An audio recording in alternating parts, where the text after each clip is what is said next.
Greetings. Welcome back to Sick Flip. I'm so glad to be back.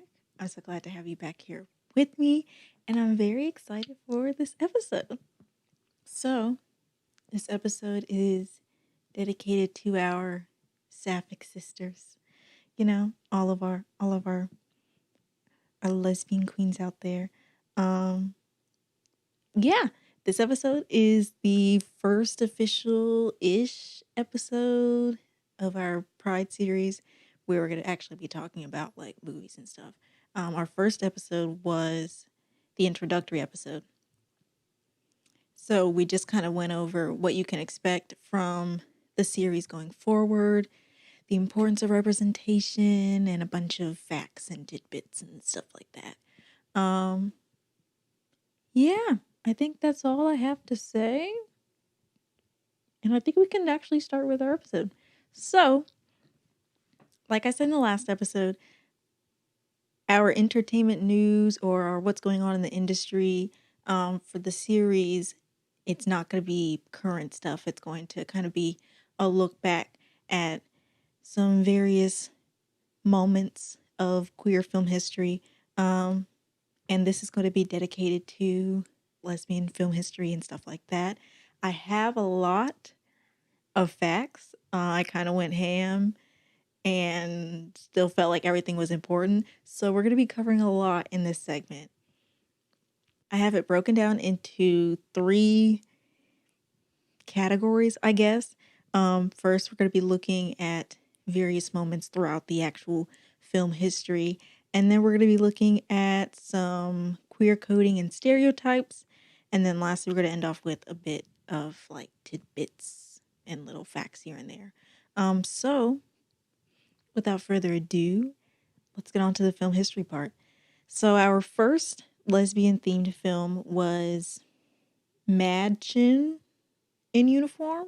I don't know. It was a German film.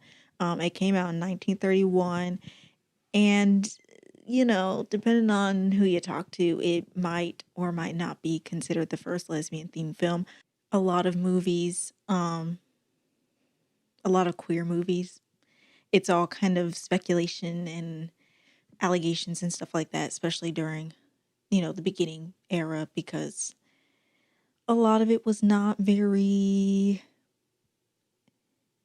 explicitly queer, I guess you could say. So, yeah, that one, I guess you could say, was the first one to come out, but I think it was like quickly overshadowed by some others that came a few years later. So again, depending on who you talk to, it might not be the first. Um, Around that time, though, around the world, actually, homosexuality was illegal at that time. And so that, plus, as we discussed last week, the Hays Code led to a lot of queer coding of characters, plot lines, moments, and stuff like that. So during the Hays Code post-war era, a lot of lesbian-esque characters were kind of far and few in between, which again, it makes sense because especially during the Hays Code era, displays of homosexuality was also not allowed. So there was a lot, again, queer coding going on during then. Afterwards, there were more lesbian characters started to pop up, but because of the, I guess you could say, backtracking they had to do with, either not showcasing lesbian characters at all or having to showcase them with queer coded, I don't know what you would call that, overhanging. I don't know. But because of the strict guidelines against the display of queer characters, a lot of lesbian representation had to catch up a bit. And so, there were some here and there, but a majority of lesbian representation, or the majority of lesbian characters, plot lines, and films were actually written and directed by men, which we will get to later, some of the effects and problems that came from that. But yeah, the 1980s, it was kind of an era where a lot of not only lesbian characters, but a lot of lesbian actors and directors kind of started to make their voices and stories known. So there was kind of a resurgence there. And there was definitely a huge shift in narrative during the AIDS crisis. So kind of while that was going on, lesbian filmmaking, I guess, kind of sought to push for more family friendly lesbian representation. So that's what I have for film history facts. Going on to our queer coding slash stereotypes. What did I call it? I don't know. Category? Section? I don't know. But so going back to not necessarily the Hays Code era, but like maybe more so 20s and early 1930s, lesbianism was coded a lot as women masquerading as men. So, for example, in the 1930 film Morocco, there is a scene where a woman kisses another woman, but one of the women is dressed up as a man in a tuxedo. So, it was kind of more clearly, I guess, a lesbian moment, but under the guise of one of the women being or portraying a man. Um, so yeah, and that was kind of present during again the 20s and 30s. Moving, I guess, on a little bit. Um, the female prison film Ladies They Talk About, which came out in 1933, so like a year before the Hays Code era. It was a, like I said, a film set in a female prison, and that film inspired a lot of studios to set stories and other films in jails and schools and whatnot, as a way of focusing on what we would probably categorize as like butch or lipstick lesbians. So that's where a lot of you see that kind of representation or showcasing of those types of characters, but also where maybe that trope kind of comes from. And then the film Bloods and Roses, which came out in 1960. So again, during the Hays Code era, by Roger Vadim. I don't know. That actually kind of created or brought on the sapphic vampire and witches trope, which I feel like you do see a lot going forward. And then lastly, around again that time, or especially during like the 20s and 30s, a lot of studios also began to present sapphic characters as neurotic victims, that would eventually meet some sort of unhappy ending. I think a film that you could probably trace back to, even though like this is kind of a speculation from what I've seen of the film The Seventh Victim. It is about essentially a woman who is a part of, or she joins, I forget what happens. She is forced into, she somehow gets like in association with a satanic cult, and it's all kind of a metaphor for lesbianism essentially. And I think what even happens at the end is like she commits suicide, I think, um after being brought into it.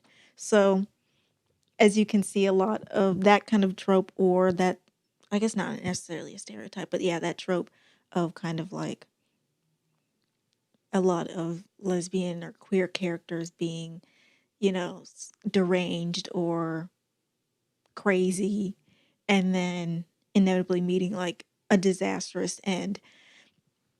You could say that it came out of, that time where a lot of studios were pushing to present that narrative. So that's what I have for queer coding and stereotypes. And then lastly, I'm actually flying through this pretty fast, I feel like. I don't know. But lastly, I have some fun tidbits. And the one that I guess we're going to be focusing on today is the 1968 film by Robert Aldrich. So 1968, it's in the year, I guess you could say, of the end of the Hays Code era. I'm not sure if it, came right afterwards, if it's like a direct reaction to coming out of the Hays Code era or what. I feel like it probably is, given the context. But the film, The Killing of Sister George, there is an infamous sex scene between actresses Susanna York and Carol Brown, and that infamous sex scene was actually deemed so explicit that it was the first film to get the X rating by the MPAA, and it was banned from like most theaters in a lot of various cities. And a Boston theater owner actually played it despite it being banned, and they were jailed for 6 months and fined $1,000 for showing it. So, yeah, that is all that I have for our, what did I call it?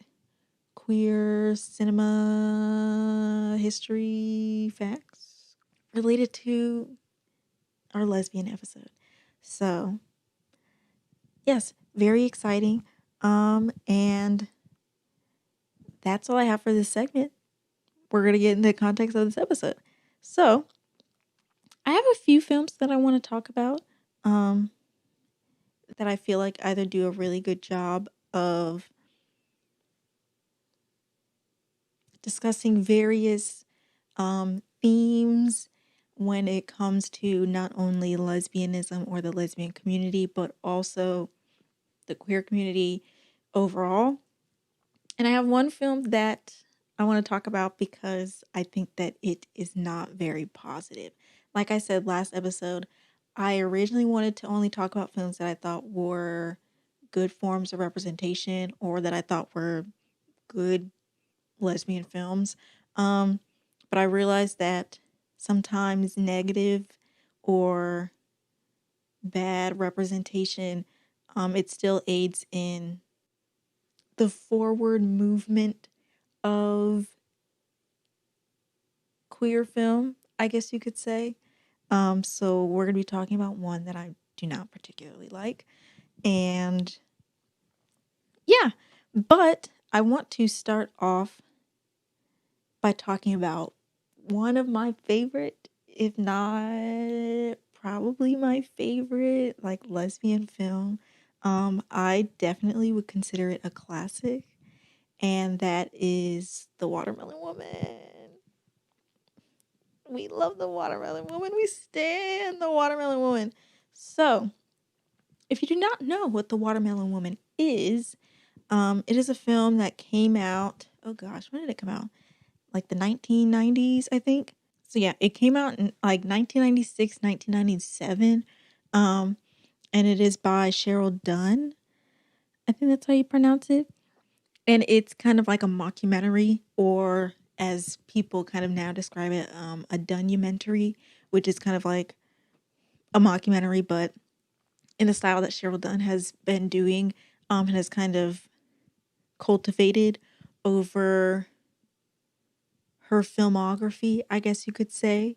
But The Watermelon Woman is a mockumentary about the main character, the protagonist, Cheryl, and she decides to make a documentary about her trying to find more about this woman in this like 1920s film. Um, she plays, I forget what she plays. I think it's almost like a mammy figure in the film, and she is credited as the Watermelon Woman. And so Cheryl becomes very fond of her character and wants to learn more about her character and the actress that plays her. And through this kind of fake archival process, she finds out that the woman is also a lesbian. So it brings up a lot of interesting things um, regarding history, queer history, but also archiving queer history. It, I don't know where to begin. I guess you could say like the first thing is, I don't know if this is a spoiler, but the film is fictional. It is there are a lot, I think of there's a lot of elements that I think to a person first watching it, you think that it is like true. And there are moments where you're like, is this really like, this feels like a movie, but this also feels like a documentary, which again, which is why I think it got the title that it has from Cheryl Dunn. But ultimately, the Watermelon Woman and the whole process of finding out who she is fictional. And that brings up the conversation about quote unquote queering history in the process of not only finding, you know, queer icons from history, but also literally queering history, making fictionalized queer characters out of possibly real historic events, um, which I think is very interesting. And it does a really good job of kind of like showing ways in which it is hard to find and dig up information about people, especially people that you may later find out to be queer. But it also talks, or it brings up a lot of interesting points about the whole process of like archival um, research, I guess, especially when it comes to, again, queer people. But there's also an interesting point where Cheryl, she meets this woman. She also works at a, like, essentially like a Blockbuster, I guess you could say, and like a DVD rental place. And she meets this woman at her job, and she begins to have a relationship with the woman. The woman is white, and she kind of joins onto her project to find out more about the Watermelon Woman. But her her whiteness um, is able to give Cheryl a lot more access and information when it comes to researching. So she's able to help her out with getting connections to people to talk to. I think she helps her with being able to go into this like lesbian library essentially, where it's dedicated to preserving different artifacts relating to the history of like lesbian people, I guess you could say. And, you know, the movie also brings upon the how race plays a factor in access, because a lot of the progression of her film, but also the progression of her being able to find out more about the Watermelon Woman is kind of aided by her white girlfriend, you know, and it becomes, I guess, so apparent, or maybe even pervasive, I guess you could say, that it starts to become her project as well, you know? And so it starts off as like Cheryl's project, her film, to find out more about this woman. She meets this white woman, they form a relationship. She's like, hey, I can help you in this regard and in this regard to find out more about, um, you know, this woman. I can get you interviews and I can get you into this space. And then down the line, she's accompanying her to interviews. She's helping her find this and that. And then later it becomes our film, you know? And so it's like, it's great that she's helping her, but it kind of brings on the conversation of, or it kind of shows the ways in which whiteness also, I don't know how you could say it, like it facilitates, maybe not facilitates, it, whiteness gives, you know, people certain access to spaces that otherwise cannot be accessed. But it also is pervasive enough to where it kind of takes on things that are not theirs, you know? And so it's like, whether or not she meant to do it, her inherent whiteness and, you know, all of the movements, ideology, mental behaviors, I guess, and thought processes that come along with it start to show up in various parts of the film and in the relationship, to the point where Cheryl no longer has the complete access or the complete autonomy over her own film. You know, does that make sense? Um, and so I think it does that in a very interesting way that you might not see at first, or it might not seem as a big deal. But I think when you start to have a greater conversation about, like I said, access to um, private or special spaces, maybe you could say, um, how pervasive whiteness is in that regard. So I thought that was interesting. And I think the most interesting thing about the film, and it blew my mind, I guess you could say, when I learned about it and kind of like thought about it later, but it is the ethics of outing someone who has already passed away. And so, like I said, the film revolves around Cheryl finding out more about the Watermelon Woman. Obviously, this takes place in the 90s, and the Watermelon Woman was set in the 20s. And so the woman has passed away. And in the process of just finding out who she was and more about her, Cheryl finds out that she is also a lesbian. And so she begins to, you know, really dig into that, because she's like, oh my gosh, this woman in the, you know, 20s was living this amazing, you know, sapphic life off screen, but she was also very prominent in the film industry. And, you know, that's what I'm trying to do. Um, and so she starts digging more into it, and I think she tries to talk to one of the Watermelon Woman's like past lovers. She was, I think the woman was like a director, and they met on the set of one of their movies. I don't know if it was necessarily the film that Cheryl keeps referring back to, or if it was another film, but I think they met on that set, and they started to kind of have their own private relationship. And she, you know, finds a bunch of pictures of them together and stuff like that. And, you know, she starts prying more into it.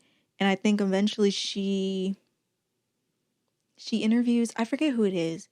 Either she interviews like a really close friend, or she interviews like a family member, possibly her mother. I don't know. But, you know, she interviews somebody close to the Watermelon Woman, and she asks about her, you know, intimate relationship with the director. And the person is kind of like, that's one, that's none of your business, but two, um she wasn't out in her lifetime. And I don't think that it is appropriate for you to be creating an entire movie or creating an entire film that inevitably is going to out her. You don't know if that's what she wanted. You don't know if that's what she, you know, intended for her life or her image. Um, you know, you don't know if she wants to be out for the world now. And so, you know, it kind of brings up the idea or the conversation of like, there are a lot of queer figures in history that, at the time of their lifetime, I guess you could say, weren't out. But after their death, stories or documents or pictures or whatever are coming out to show that they are actually queer. But it asks kind of the question of like, but, is that necessarily ethical? Is it really ethical to out somebody after they have passed away? You know, it, it, it kind of, I don't know how to word this. It kind of like, I don't want to say that it equates it to like outing somebody that didn't ask you to out them while they're alive, but it's kind of like, you know, do you think it is ethical to out somebody when they didn't ask you to? You know, do you think it's okay to out them if they weren't ready?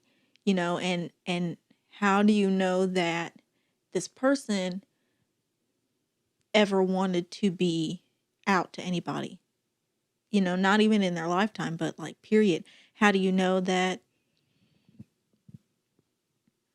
so and so wanted the world to know that they were actually gay or they were actually a lesbian? Um, because they didn't give you that right to dig up that information and to spread that information. And it's like it kind of goes to question, like, it is important to know key figures or key queer figures in history, because it one goes to show that queer people didn't just pop up out of nowhere. Like, they didn't just pop up in the 60s and have just been recruiting people ever since then. It's great to show that queer people have been present in humanity, I guess you could say, um, since humanity was humanity.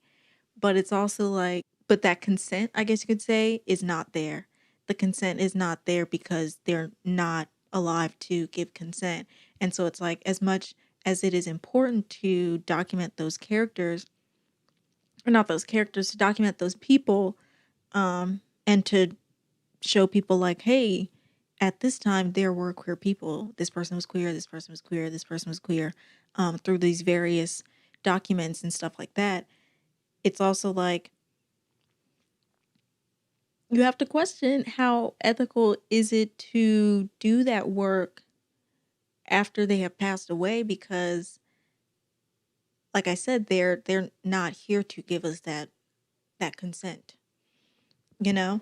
And it made, I don't like, it just, it it kind of blew me away, because I feel like that is something that we just do not think about. I think that people, once someone has died, we kind of think that we have every right to completely access them and like who they are and what they did and whatnot. Um, and this film kind of goes to question the ethics of that, and it kind of makes you think like, you know, in this regard, like, is it necessarily right or wrong? So I thought that was really interesting that the film kind of brings up that conversation, and I feel like it's not one that is had often, but I think definitely after you watch the movie, it makes you it makes you stop and think of like, okay, like, where do I personally stand on that matter? Do I necessarily think that's right, or do I think that it's wrong? Do I feel like the dead should have some autonomy in the way that their image is presented? Um, or do I think that, once you have died, your life is kind of available to whoever can access it, you know? I think it's an interesting conversation to have, but I think it's also necessary when you talk about like queer history and um, queer history research and archival and stuff like that. Um, but it's also a really good film. I guess you could say. I just really like it. I like questions aside, themes aside, motifs aside. I think it's just a really fun film to watch. And it's a great film that, again, it looks at what it's it kind of, but it kind of looks at, like lesbianism as it intersects with race and also class and stuff like that. It's also starred, written, directed heavily by black lesbian women or black lesbian woman, because Cheryl Dunn is a black lesbian woman. Um, and so, yeah, like I said, I think I I consider it to be like a classic when it comes to queer films, but especially when it comes to lesbian films.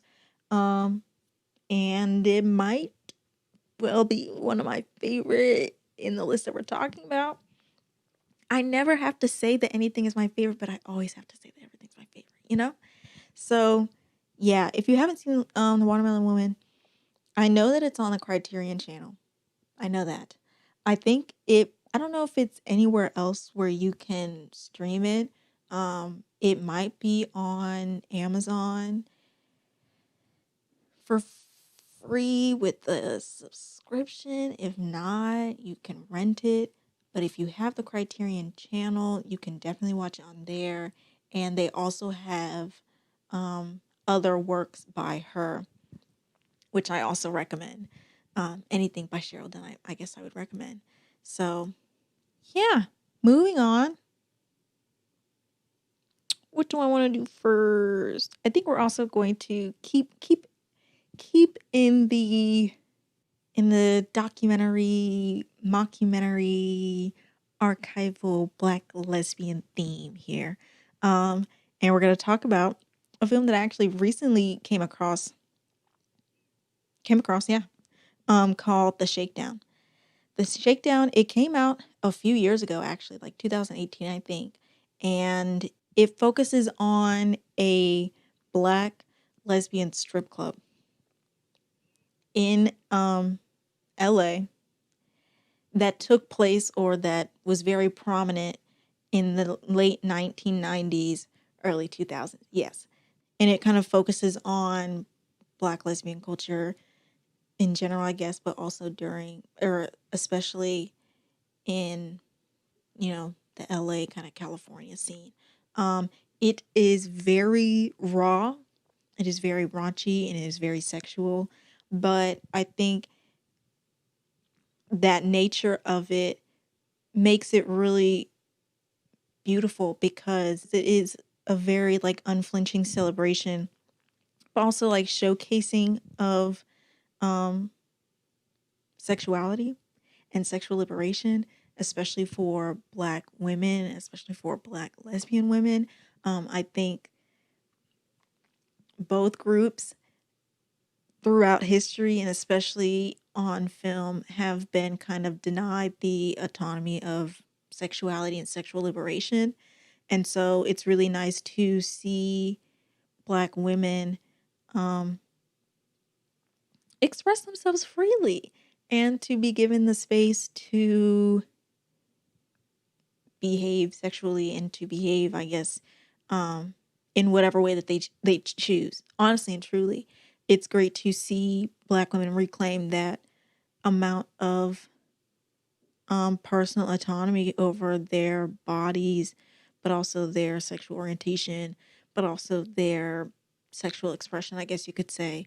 And yeah, it was also very interesting to watch because it reminded me so much of Paris is Burning.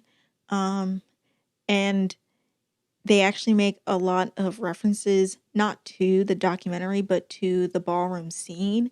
And so there is one particular interview where a woman is like, I like to I like to dress in drag, and I take direct inspiration from the ballroom era, from drag queens, and it's interesting because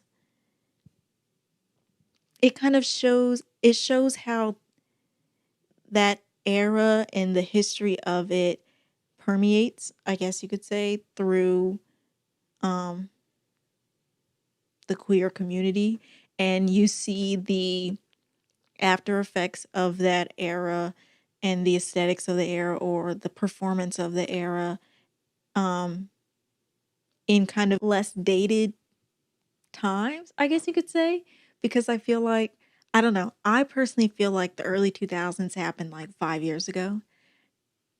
And so I see it as something that is so present. And I feel like when you watch like Paris is Burning or you think of the ballroom era, um, you I feel like a lot of people see it as something that happened not necessarily like such a long time ago, but is something of definitely of the past. And to see, like, to find and to learn that its impacts are still being felt and like showcased kind of like today, I guess you could say, um, was very interesting. And also because I feel like um you associate it with something that happens obviously in the queer community because a lot of people performed in, you know, ballroom, I don't know what you would call them, competitions, I guess you could say. Um, but I think it is most heavily associated with trans women. And so to see lesbian women take on a lot of that inspiration and to see them incorporate it into their performances, I feel like is also interesting because lesbian women are a lot of times taken out of a lot of narratives and a lot of, I feel like, queer movements. Um, it's usually co-opted by gay men a lot of times. And so I feel like women in general, but especially lesbian women, can often be erased. And so I think that it's also interesting to see how their culture is still very, I don't know I don't know how you could describe it. Like, to see that they were definitely not necessarily present during it all, like, of course, but I guess that's not necessarily what I'm trying to say. But to know that it is still heavily a part of their community and culture, I guess you could say. So I thought that was very interesting.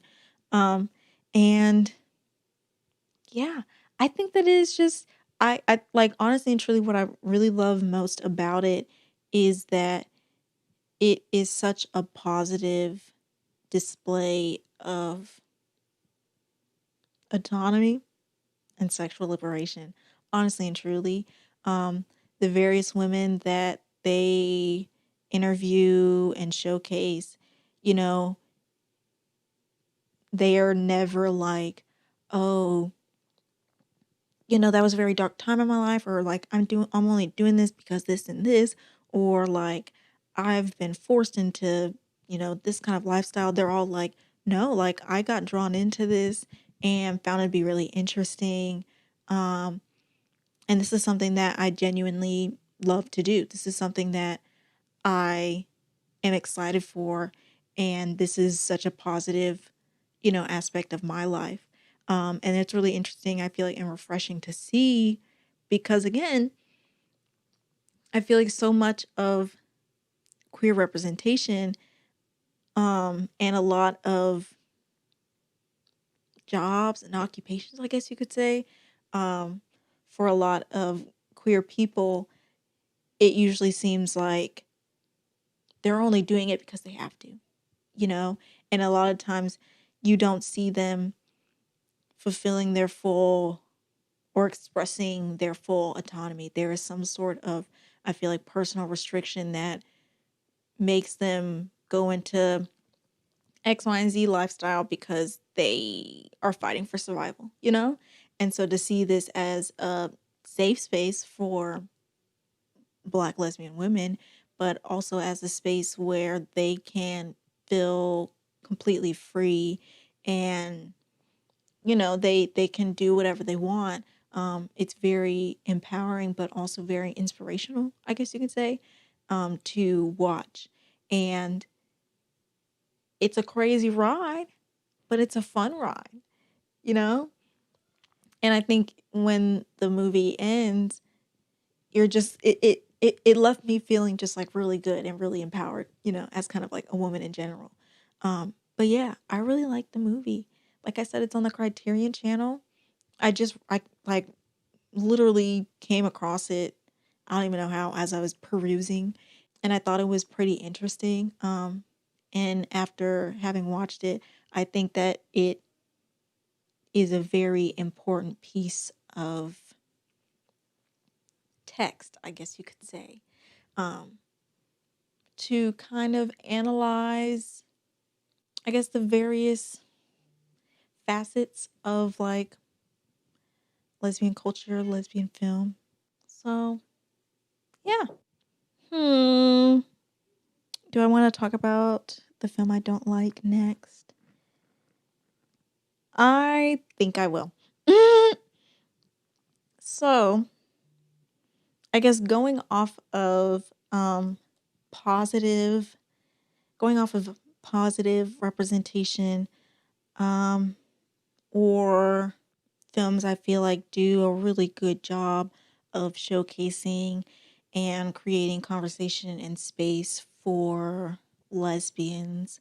Um, I want to talk about a film that I feel like missed the mark, you know, a film that I think a lot of people would deem as a staple in lesbian cinema that I would argue is not.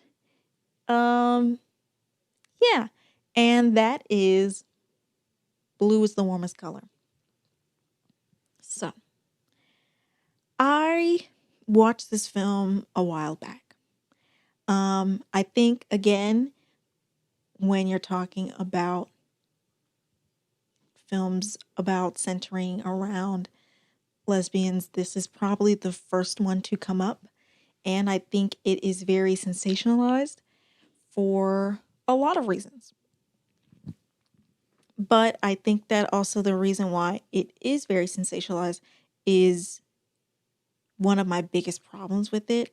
And I guess, again, my biggest thing is that it is very pornographic, I would say.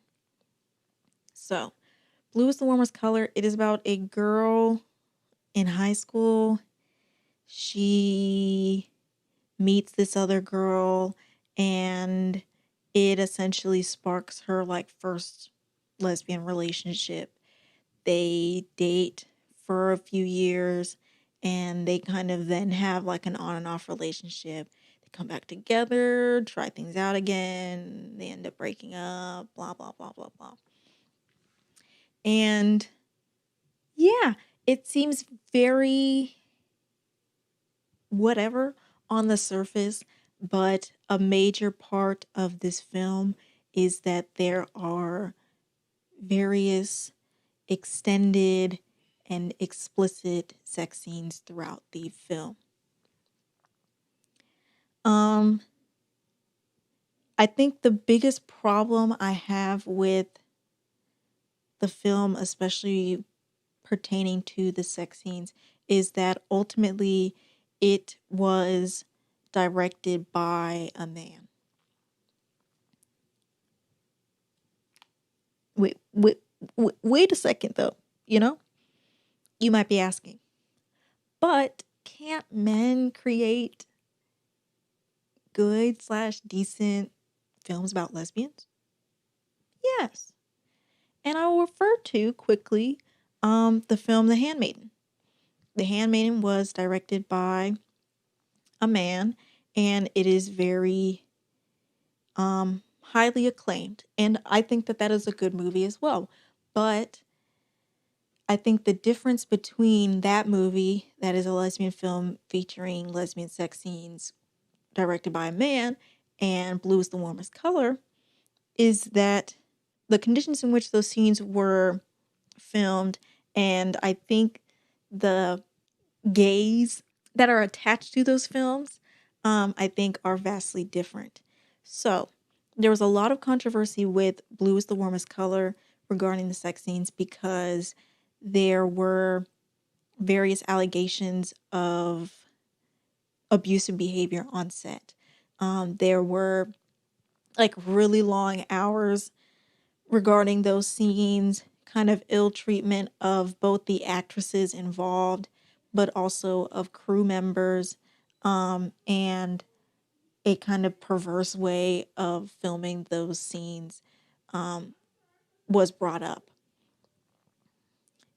and I guess contrasted to The Handmaiden was the information that came out about a lot of the filming of those particular sex scenes was that I think they said like it was a lot, all of the male crew members were asked to leave set, and the director himself, I think they said, was not physically present on set. He directed using like automatic camera gear, and kind of just tried his best to create a safe environment for the women. They were never, I think they said it was never, they were never asked to like undress on set or whatever.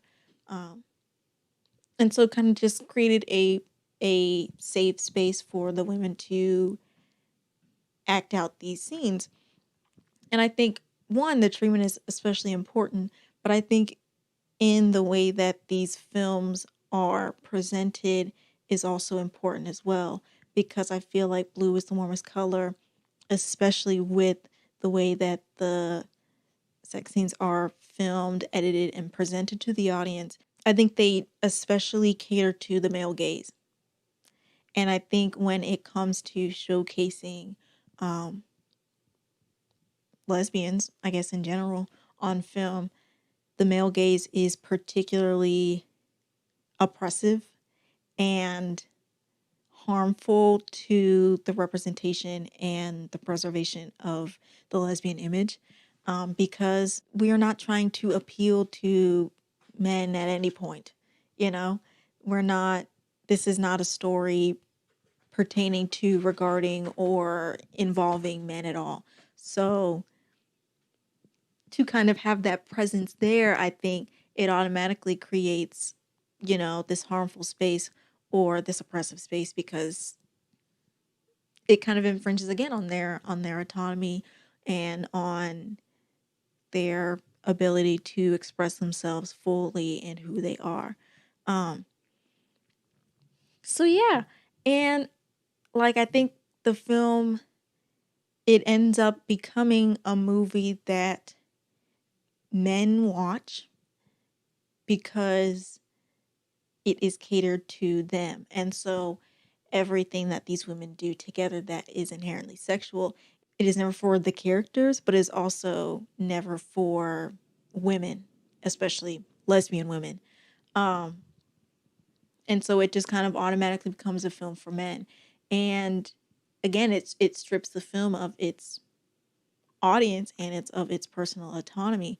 It's also extremely long, unnecessarily long, and there are moments in the film that I particularly do not like.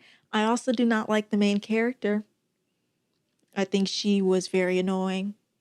I hate the way she ate food. Oh my gosh, it was disgusting. Like, it made me sick, honestly and truly. And that's another thing, because I read about the different themes and motifs in the film, and apparently food, they try to make food another connection to like sexuality and stuff like that. So it's like the way that she's eating food is supposed to be like inherently sexual. And like, why? Why is eating food sexual?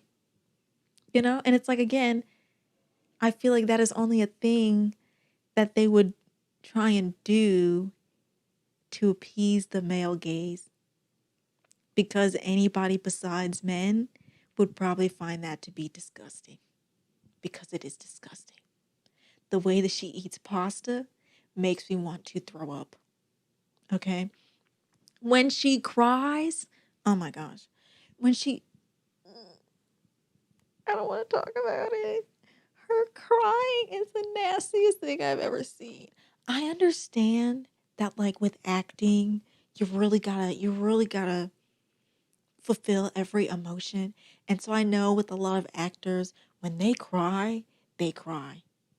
And they got the tears and the snot everywhere. I understand. It's gross, but I understand. But like her crying, her snot, her tears, it was just gross. Like, wipe your nose at least once. Wipe your nose, please. Please. For us, for me at least, you know? It was so gross. And it was unnecessarily long. It didn't need to be 3 hours. Especially with, oh my gosh, especially with it being catered towards men. Men don't have that attention span.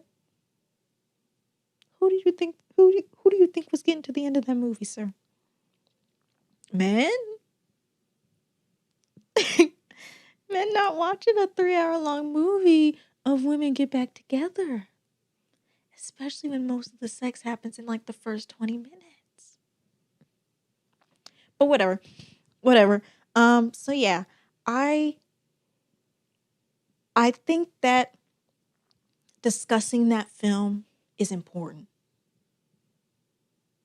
But I do think that film is particularly harmful to the overall representation of lesbian/queer women. I do. Again, I think it perpetuates the male gaze, and I think that it kind of initially came from a wrong place, you know? I think that, again, what happens in production, it ultimately showcases on screen, and in the process it doesn't do lesbian representation justice. But yeah, and again, it's not necessarily me saying that men cannot create meaningful, important, no, I won't say necessary, but men can't create meaningful / possibly important lesbian films. But I think in this case, it shows the dangers of men occupying space that is inevitably not their space to occupy, if that makes sense, So, yeah, moving on from that film, we're to go back to some positives. I have to I literally have to. I have to talk about Portrait of a Lady on Fire. I have to do it, kids. So, Portrait of a Lady on Fire. Oh my gosh. I just want to say, first and foremost, that film is one of the most beautiful films you will ever watch in your entire life. It was shot on 4K. Oh my gosh. And seeing it in theaters, it's different. It hits different. You can watch it. You can have a great time. You can have an absolutely fantastic time watching it on your phone, on your iPad, on your TV. But I will say, I will be that person to say that watching it in theaters is a different experience. It's a different experience. And I'm not going to say it makes all the difference, but like I said, it is a different experience, and it just makes it like 20 times more beautiful. So yeah, it is a gorgeous film. Gorgeous. Um, but I think it is also important for other reasons. So, like really all of the other films in that we're talking about today, minus again, blue is the warmest color and The Handmaiden for the little part that we talked about, they're all directed by lesbian or queer women. And I think this film, I mean, all of them do, but I guess, they all got to touch upon different things. So I think this film particularly does a great job of showing the importance of queer lesbian women creating films for and about queer lesbian women. You know, it again it shifts it shifts narratives from like blue is the warmest color that looks at a lesbian relationship from the male gaze, and it shifts it completely to look at a lesbian relationship from the female gaze. And you see that like you would think that it was, you would think that it would be better, and you're absolutely right. It There's just something about it, you know. It it comes it comes from such a place of like love and care that every character that is brought on screen is so well thought out and is so well articulated. Um, it's just amazing, you know? And it won, I think it won I forget what it's called. It won like an award at the Cannes Film Festival for its manuscript or its screenplay. And like when I tell you this movie, it is one of the most beautiful films you'll ever watch, and it is one of the most like well-written films you will ever watch. Because it's like there is never a low point in the film. There is never a moment, there is never a conversation, there is never a sentence that is forgettable, that is unimportant, or that doesn't do its characters, its moment, and the film justice. It is so well, like it is so meticulously crafted, and like it just shows, you know? It just shows. Um, but yeah, it's like again, and it goes back to show the importance of creating of FUBU, of creating, media for its audience by its audience, for its demographic by its demographic. Because it's like you're never going to get that level of care, understanding, and attention by somebody outside of this community, you know?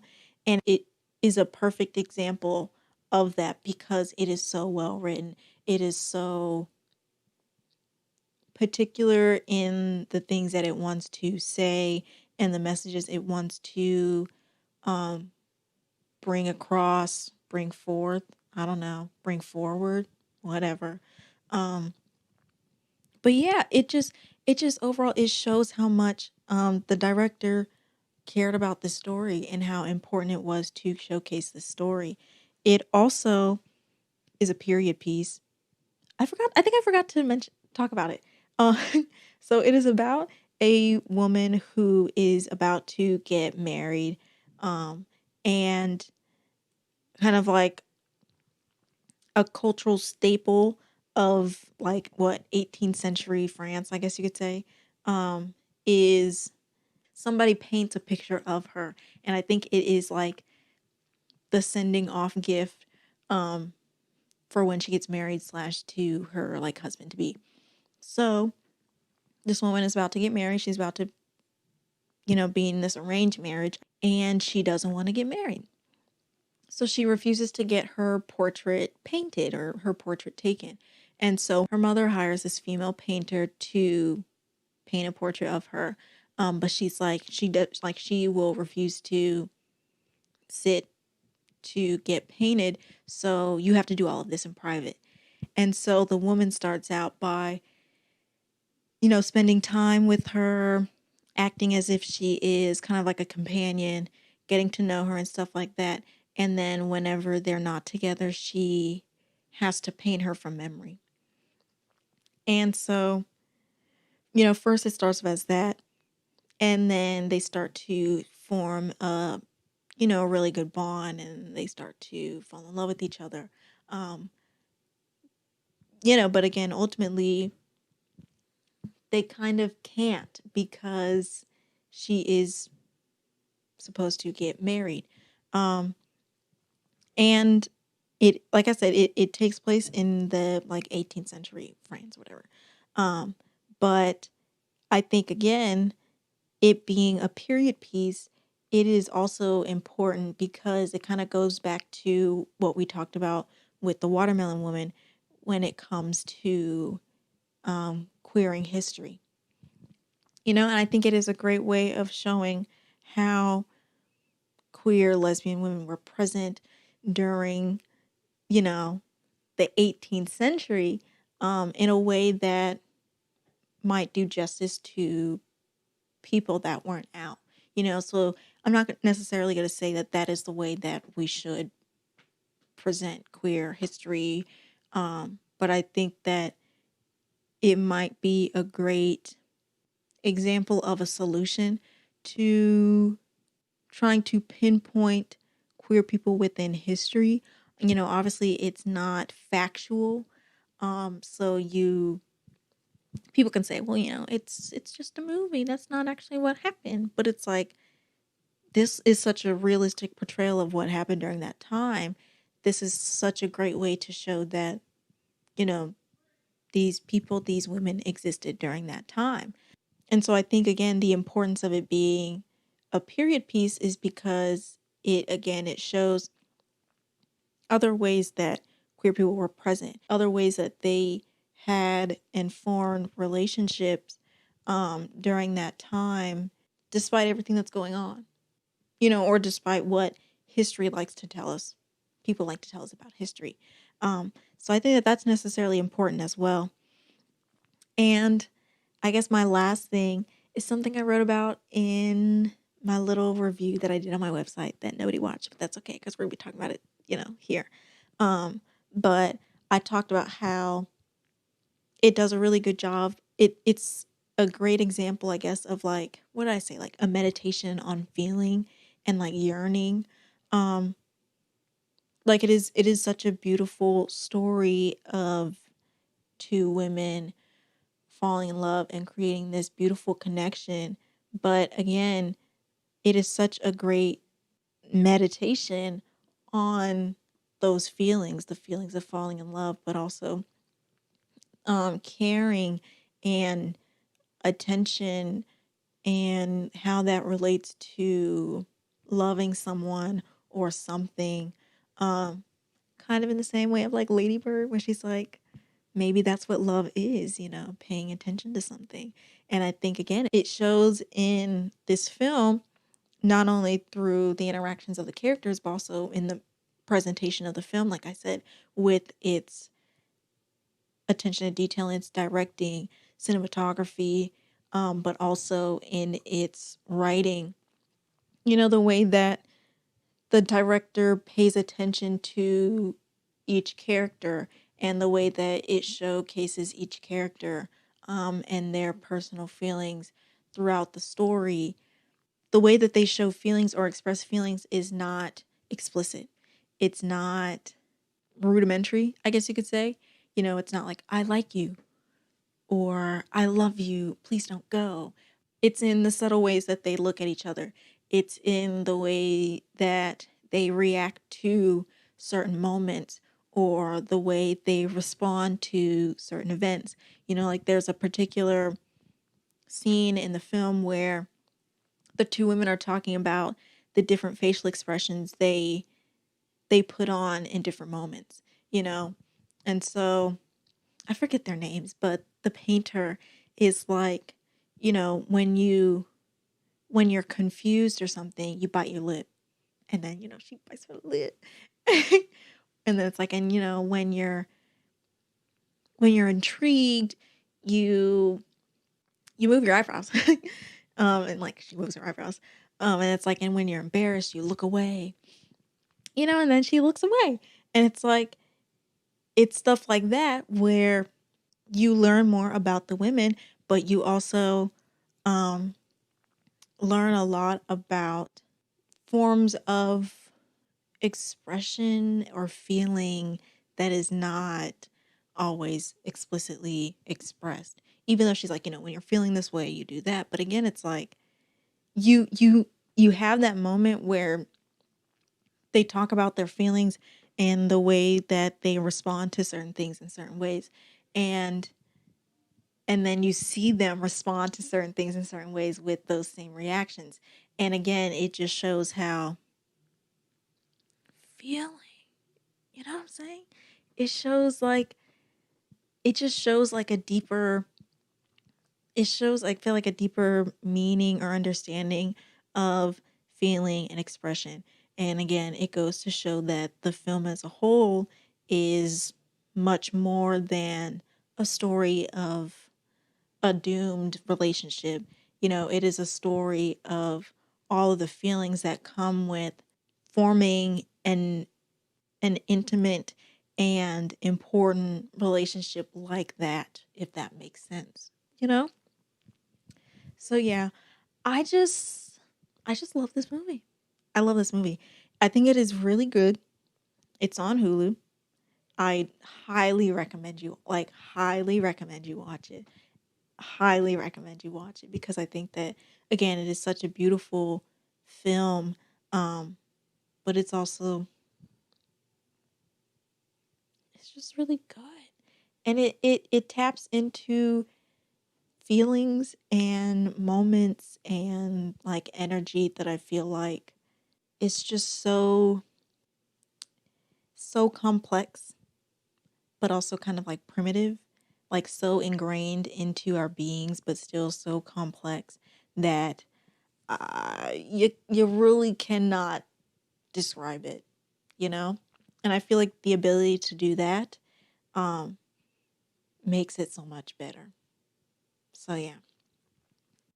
So yeah. And the last film that I want to talk about because I do think that is necessarily important is Pariah. You know, if you thought that we were going to talk about lesbian films without talking about Pariah, I'm glad to inform you that that will not be the case. So, Pariah, it came out a couple of years ago. I would like to say 2012. I feel like, again, that whole era, 2012 to 2015, 14 era. Um, and it is about a closeted Black lesbian teen who, yeah, kind of like to, I guess that's really it. It is a story about her coming to terms with like her identity, her sexuality, while also um, having to be in the closet, I guess you can say. Um, and I think that it is important, one, because this is kind of the only film in these films that deal with coming out, the coming out story. Um, and I think, again, it's very important to talk about when it comes to the queer community because that is, I don't want to say it's a big part of their identity, but that is something that is exclusive, I guess, it is an experience that is exclusive to the queer community, you know? So again, coming out is usually a very big, pivotal part of queer people's experience in the world because so many people feel as if it is what is expected. And so in this case, I feel like it is important to talk about a story that deals with coming out, because it is a big part of a lot of people's lives, you know? And so in this case, it's not really by her choice. It's not by her choice at all. Pariah, she is out to her friend. Her friend is also a lesbian. I think her friend is like out in general. So she's out to her friend, but she's not out to her family. She likes to dress masculine whenever she is out.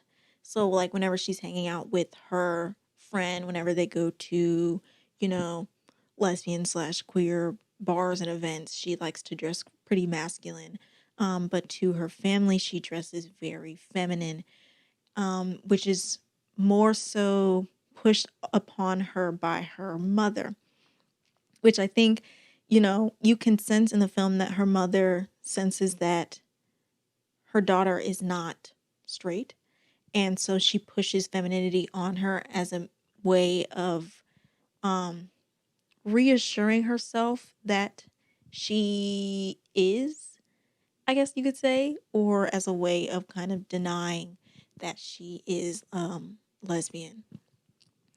And so Pariah then kind of has a very quick, fast relationship with a girl, like one of her peers. It was, I think, her mother's friend's daughter that like they met at church or something. And they have a very short fling. And then after that, Pariah becomes very invested in her, but she is like, no, I'm not with that, or like, no, I don't want to come out. That wasn't really anything to me. And eventually, everyone's kind of like, your daughter's gay. And her parents are like, no, she's not. And so eventually they have to address it. And it's a very explosive scene where she comes out. Her parents both kind of corner her, and her mother outs her to her father, like officially, where she's like, your daughter's gay, your daughter's a lesbian, she likes girls. And the father's kind of like, no. And, they kind of go at her, and it gets to the point where she's like, no, like I am. And obviously they don't accept her. But I don't remember if they ever do. I think her mother is still really sad by it, and I think it kind of ends with like her mother kind of sort of not speaking to her. I'm not quite sure. It's been a while since I've seen it. But yeah, I think that it's not like a very positive coming out scene, but I think again it is very realistic to what a lot of queer people face in their day-to-day lives. I think that it is important to show various types of coming out circumstances, both positive and negative, because again, I just think the more representation that you're putting forth, the better it is in the long run. And because like these are people's actual experiences, and it's not necessarily like it is a doomed, like her life is doomed after the fact. She finds a lot of solace in her life afterwards, and she kind of realizes that, even if her family doesn't accept her, that she accepts herself, and that she has come to terms with her own identity and sexuality. And so she's able to move forth, later on in the movie. But I think, again, showing that scene is important because, one, it is very prevalent in a lot of queer people's lives, and it is a very pivotal point in a lot of people's lives. But, again, it is important to show the various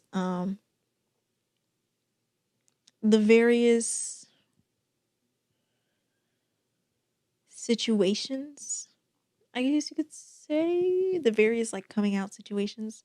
So yeah. And I think, again, it also kind of shows how it relates to religion and the religious Black parent, especially. Because I think that is a big thing that a lot of Black queer people, especially Black lesbians, have to face, is the fact that, like, oh, my parents are deeply religious. And for whatever reason, again, especially for the Black community, or especially for religious Black people, but in the Black community as a whole, we have a very hard time accepting our queer Black community. And a lot of times religion is weaponized against them in trying to oppress them and, like, invalidate their sexualities or their gender identities. And I think that this is a good way of showing how race and religion work towards the oppression of queer Black people, especially queer Black women, you know? It also does a really good job of showing performance and the idea of performance for survival. Thank God it is not a story where her coming out results in murder or tragedy or exile or something like that.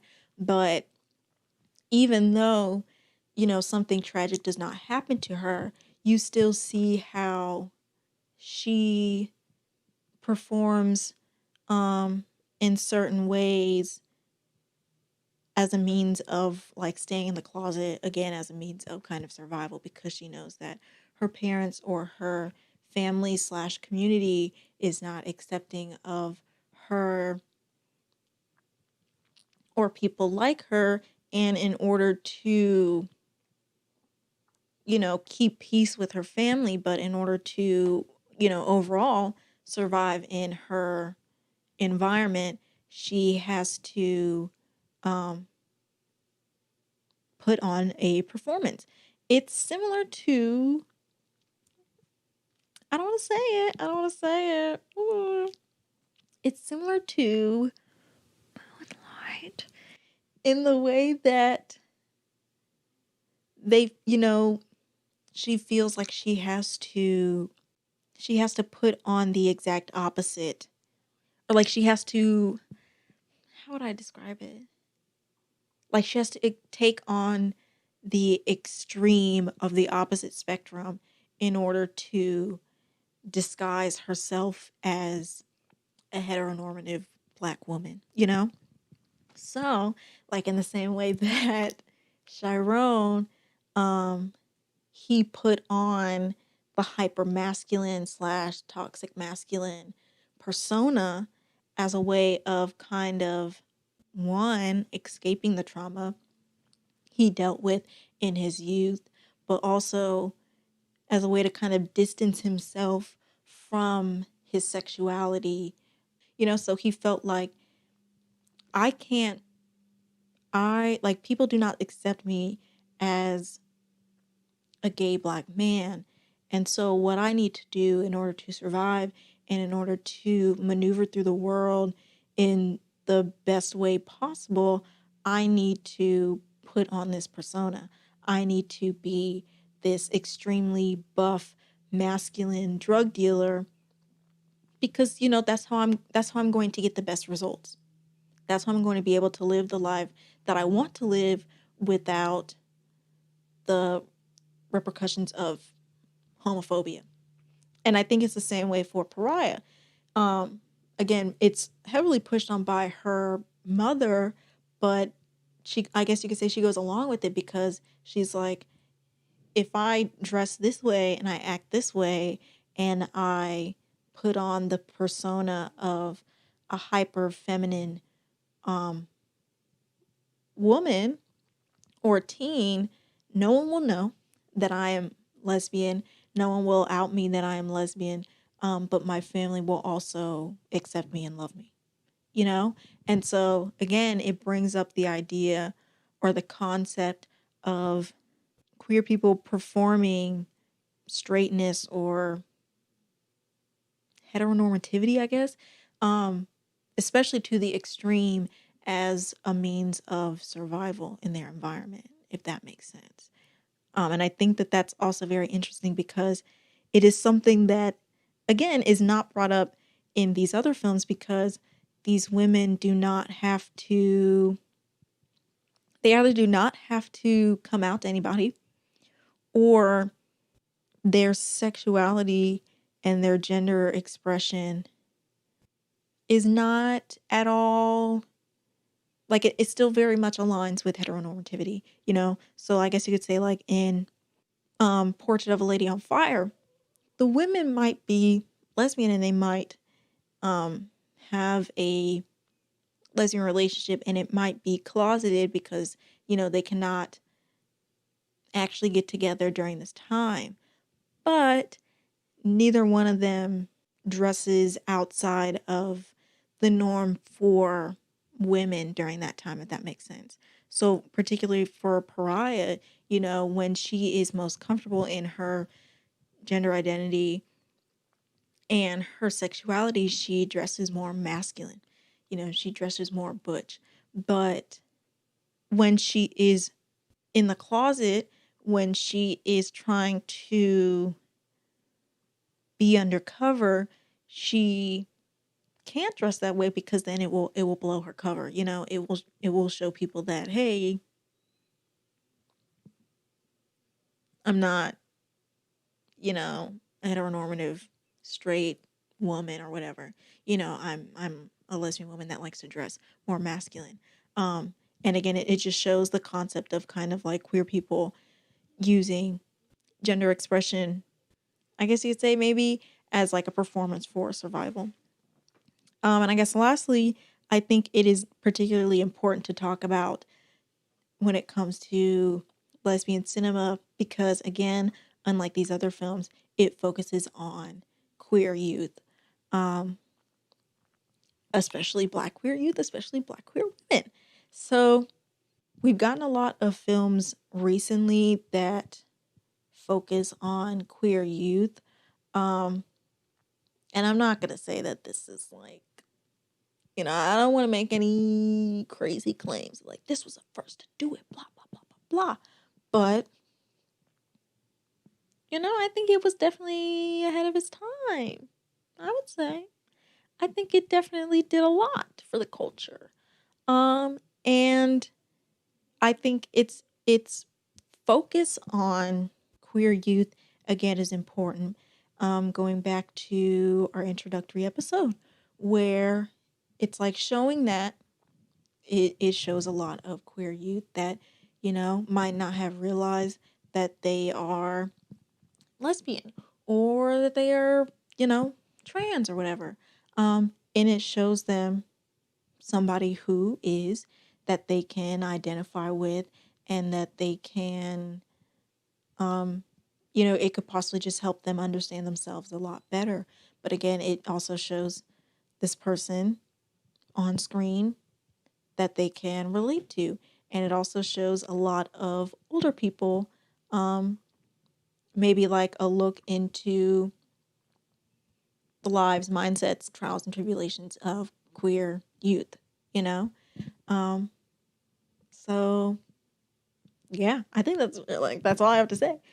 So yeah, this was a longer episode, but I think that everything that we talked about is important. And I think that the various films that we talked about in this episode, they all do a good job to lend themselves to various aspects or concepts that I think are important to talk about when it comes to the experiences of queer people, but also queer representation on film.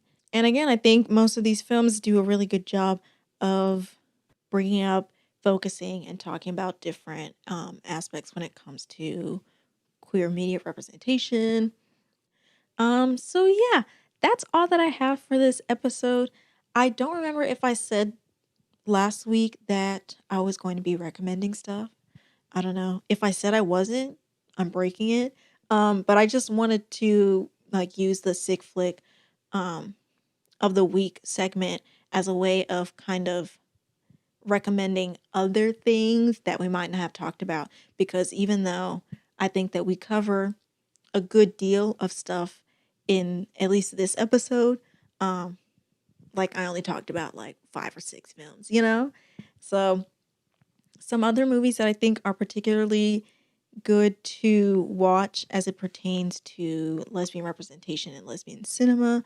Like I said, The Handmaiden. I think it's on Prime or it's on Hulu, possibly both. But that is a really good film. And then we also have Rafiki. I don't know where that is on. I would like to say Hulu, but also it might not be on anything. I don't know. You'll have to see.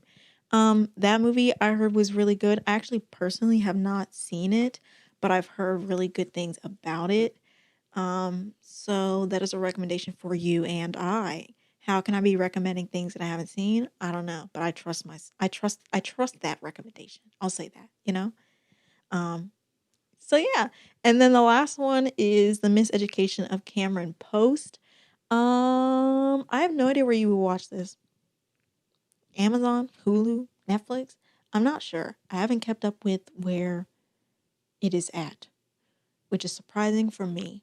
But it is a really good movie. But those are the other recommendations I have for some lesbian centered film. I'm just really excited about this series. I don't know how many times I can say that. And I'm really happy with this episode slash series so far. Next week we'll be talking about some gay films. And I'm looking forward to that. If you want to stay updated on episodes, but also get some more information slash tidbits slash behind the scenes content possibly of this podcast, I definitely recommend you follow us on Instagram at sickflick.pod. If you're watching this on YouTube, please subscribe so that you can continue to watch this on YouTube. And yeah, if you have any comments, questions, suggestions, or concerns regarding this podcast, but also this series, also let me know. And I think that's all I have to say. Hopefully, you stayed throughout this episode. I know it's definitely longer, but I think that's fine, you know? So yeah, regardless, I look forward to seeing you next week, and peace out, Girl Scout.